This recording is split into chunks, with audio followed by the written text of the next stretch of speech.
ლაშარი ჯვარის ბერმუხის მოჭრა და ხმალას ბერმუხის მოჭრას მიაწერენ ზურაბ ერისთავს. მაგრამ ეგ უფრო ადრე მოხდა. ქრისტიანობის გავრცელების პირველ ეტაპზე ეხლა მუხა და ის რაც ჯვარშია მოდის, არის წმინდა ხე. არ ვიცი ეხლა. ო, ჯვარის ხე იყო რა. ჩვენთანაც არის და ყველა სამოსათან. და აი ეს ხაშის და ბარშის ხეს ვერ მოჭრა და ვერ გამოიტან იქიდან. ისევე აი ალვის ხე მდგარა ხმალაში, ოღონდ მაგაზე ამბობენ, რომ იმ შიბი იყო გამბულიო ალვის ხის წვერიდანო, შურის ციხეზეო და ანგელოზების ხდებოდნენო.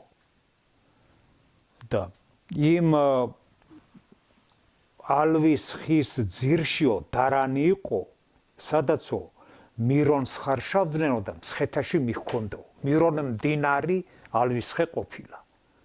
და მოუჭრია ის. ამას მიაწერენ ზურაბ ერისთავს, მაგრამ ეგ უფრო ადრე მოხდა. ქრისტიანობის გავრცელების პირველ ეტაპზე. აი მცხეთაში სვეტიცხოველი როა, ხე მოჭრესი. მანამდე მდგარა იქ ხე. და იგივე აი ჭყონდიდი მაგალითად, დიდი მუხა, რომელიც მოჭრეს სამეგრელოში. ლაშარი აფციაურმა მოაჭრევინა, რაღაც აფციაურმა. იქაც ეგეთი ხე იყო და სულს არ იკარებდა და არაფერს მოსაჭრეს და ვინმე აფციაურმა ურჩია რომ კატა დაკალთო და იმის სისხლი მოსწეთო და დაკარგოს თავის ღვთიურზალაშო. ეგ აფციაური ალენბავით.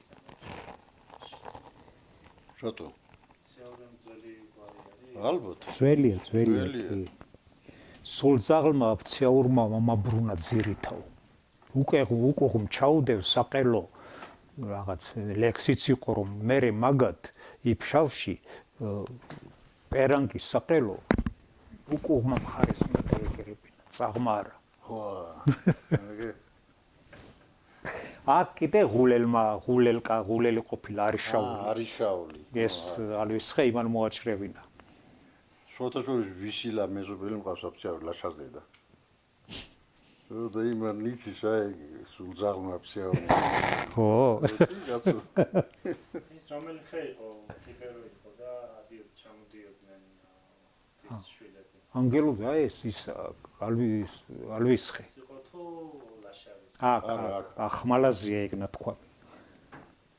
და მანდო მირონს ხარშავდნენო და იქ მიქონდა მცხეთაში. როგორც ჩანს ეს სვეტიცხოვე ის ხმალას სალოცავი იყო ამბროს ციხესიმაგრეც. ეს რო აშენდა თავის დროზე ქრისტიანობის გავრცელების პირველ ეტაპზე რო ეკლესია აშენეს, ამათ თავდაცვითი ნაგებობაც ჰქონდა და ციხეებსაც აშენებდნენ. და აი ქედან მოდის მერე შურის ციხე, აი კიდევ ეხლა შურის ციხე მე მეგონა რომ მართლა ციხე იყო. მაგრამ შურის ციხე ყოფილა ტოპონიმი. აი შურის ციხე ბევრგან სხვაგანაც ხდება. აი ეს ხდება იმ შემთხვევაში, აი ეს ჩნდება ეს ტოპონიმი, როდესაც შენ ვიღაცას ესხმი თავს, ის მაგრდება ციხეში.